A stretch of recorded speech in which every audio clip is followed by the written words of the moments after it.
Today, I want to be a hope dealer. I want us to look at how God turns the stuff of earth into the things of heaven.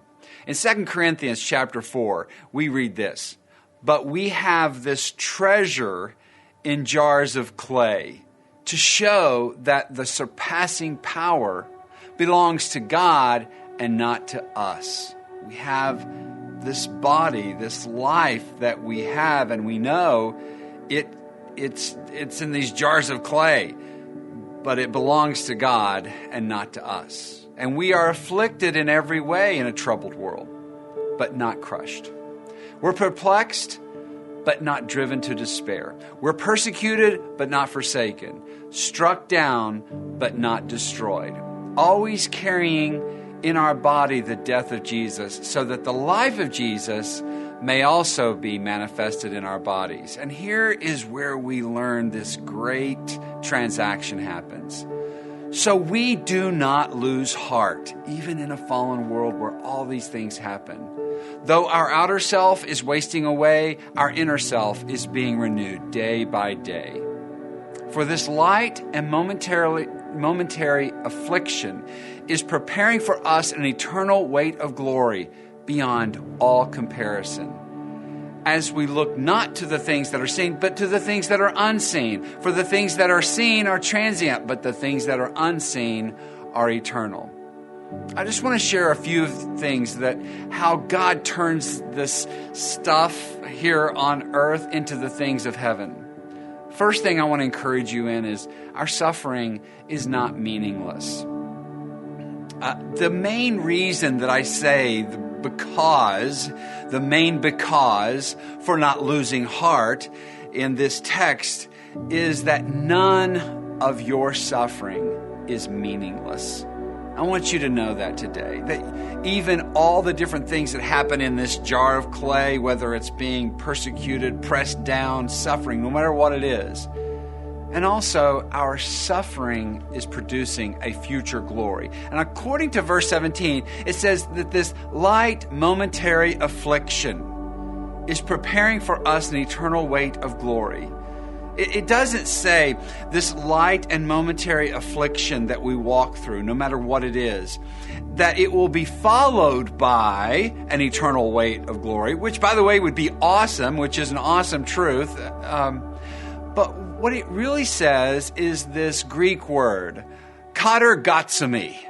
And that's the word to produce or prepare or cause to bring about. In other words, it's saying that every second of your pain, the fallen nature of fallen man, every second of the misery of the path of obedience is producing this future glory. Our light and momentary affliction is doing something. It's not meaningless. That's really controversial. But I also believe today that it's not meaningless. Whether it's cancer or criticism, whether it's diabetes or dementia, I don't care whether it's slander or sickness, it's not meaningless. Because verse 17 says that my light and momentary affliction, lifelong or temporary, it's doing something and it's producing something, a future glory. And our suffering can strengthen our faith.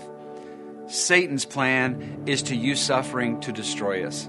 And God's plan is to use it to strengthen us. Suffering makes us fragile and susceptible and weak. And it can be good for God's will. It's bad for what Satan wants to do with it in our life. Because Satan, he doesn't fight like a gentleman. Satan plays dirty 100% of the time. He looks for susceptible people. He is perfectly capable. He will kick you while you are down. He doesn't wait for you to get a drink or a break or anything. He comes to kill, steal, and destroy. But God, through Jesus, has come to give us life.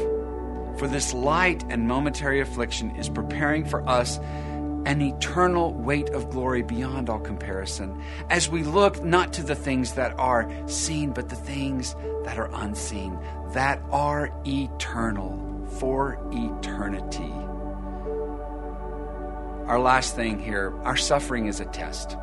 the central question of what we looked at this past weekend in our sermon from the book of Job is this question: can a human being hold on to God and faith and life and love when it doesn't seem to pay off at all?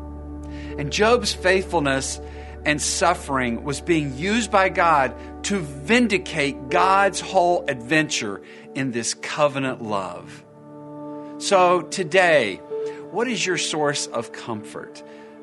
And I want to say to you, the answer is in God's character.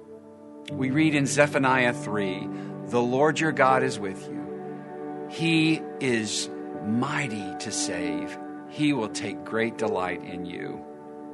And so even in your suffering, if you want to think about it, every part of your life, these jars of clay, even in your suffering, it depends whose hands it's in.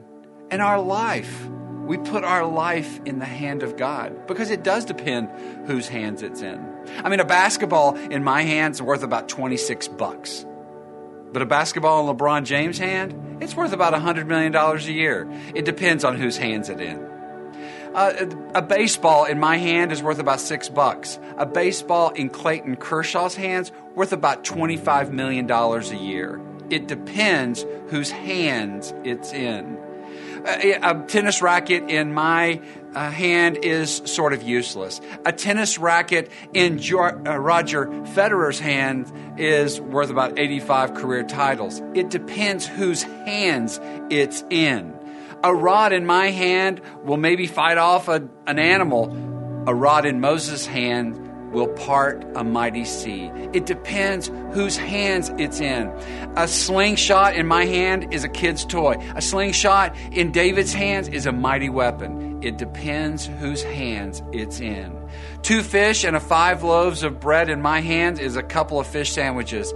2 fish and 5 loaves of bread in God's hands, it will feed 5,000 people. It depends whose hands it's in. Nails in my hand might hold together some wood. Nails in Jesus Christ's hands will produce salvation for the entire world. It depends whose hands it's in. So as you see now, it depends whose hands it's in. So put your concerns, put your jar of clay, your worries, your suffering, your fears, your hopes, your dreams, your families, and your relationships in God's hand, because it all depends whose hands it's in.